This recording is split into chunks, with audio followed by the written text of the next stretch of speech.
Hello, parents. Welcome to virtual back to school night. I would have loved to have met you in person, but this will have to do. I have to tell you, I'm really enjoying your children. They're delightful and they're doing remarkably well with their masks. I'm really proud of them. I'd like to give you an overview of our day um, quickly, if I may. In the morning, Father Peter gets on and he does a brief Zoom meeting. And then we spend some time in the classroom talking about the saint of the day. There are various feast days, and we will focus on a saint, or we will focus on some scripture and how it applies to our everyday lives. We spend about 20 minutes doing that every morning, along with our daily prayers and pledge to the flag. After that, a good portion of the day is spent with language arts, which of course includes spelling and phonics and reading and writing. A big block of time is spent on math and also religion.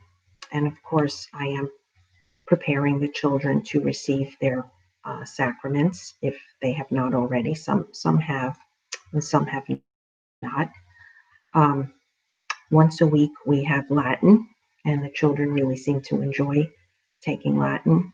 They're already using some of the words.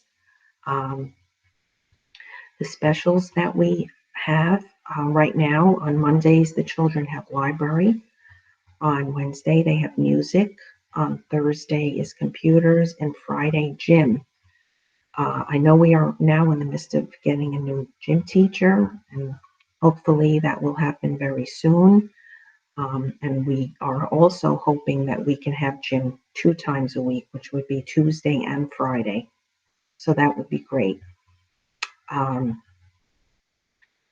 in addition to the subjects that I mentioned before, I also teach history and nature studies. The history is ancient Rome, and the nature studies covers the planets, um, stars, constellations, um, some plants, animals, and that sort of thing. I don't spend an enormous amount of time on the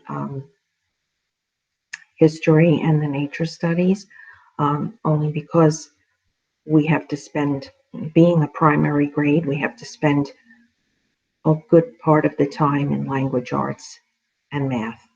Um, Obviously, we have to give the children a good foundation. So if you are on Power School, and if you're not, I recommend that you get on Power School so that you can see your child's grades.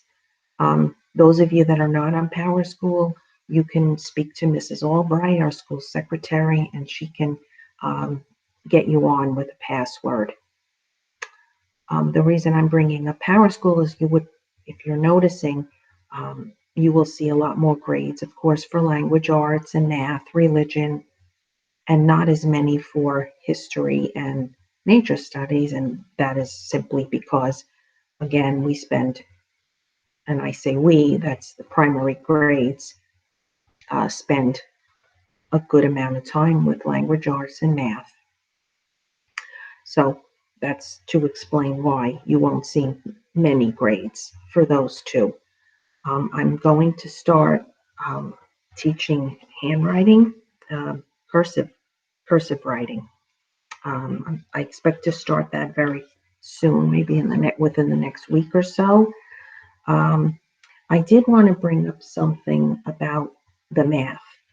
This is a new math program that we're using this year. Um, I like some of it. Some of it I'm not crazy about. And what I'm not crazy about is the fact that this math book requires the children to write about a lot of things. Um, and at this stage in the primary grades, that is not what is important. What's really important is that they understand mathematically what they're supposed to be doing. I know with the homework, usually the last problem will be a word problem, and then they'll ask you to write about it. I have told the children all they have to do is write the mathematical problem, and I am satisfied with that. They do not have to write why they wrote the problem the way they did. If the answer is 8 minus 2 equals 6, um, then that's all I want them to write. I don't need for them to tell me why they wrote that, because as long as they have written the mathematical equation, then I know they understand the question, what's being asked of them. Okay, so if that clears up any um, frustration, because I would believe it would, because at this point, the children really are learning just how to read through these um,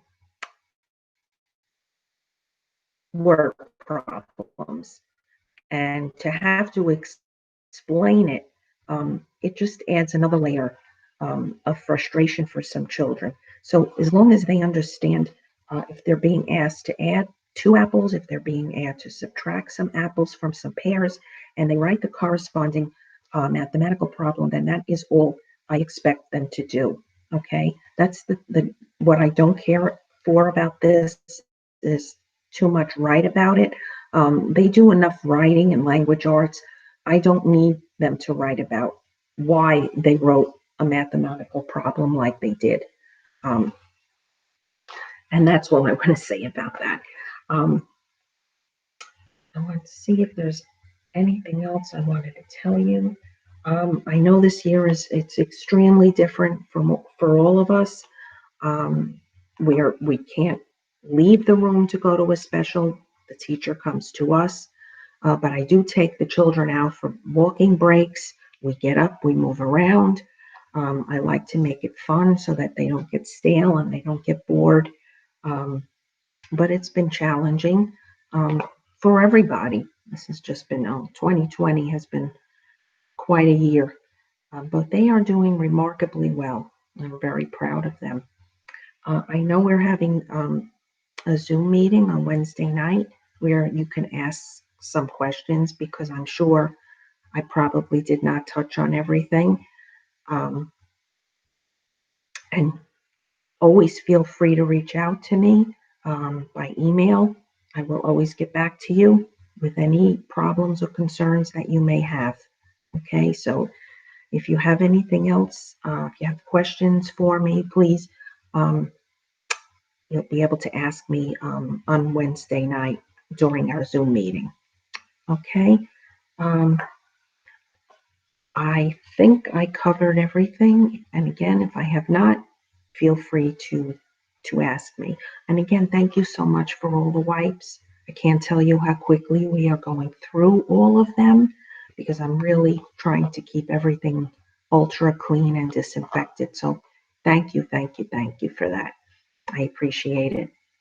And I guess that will be it for this meeting. Um, Again, if you have any issues, email or ask me some questions on Zoom on Wednesday night. Okay? All right. Take care.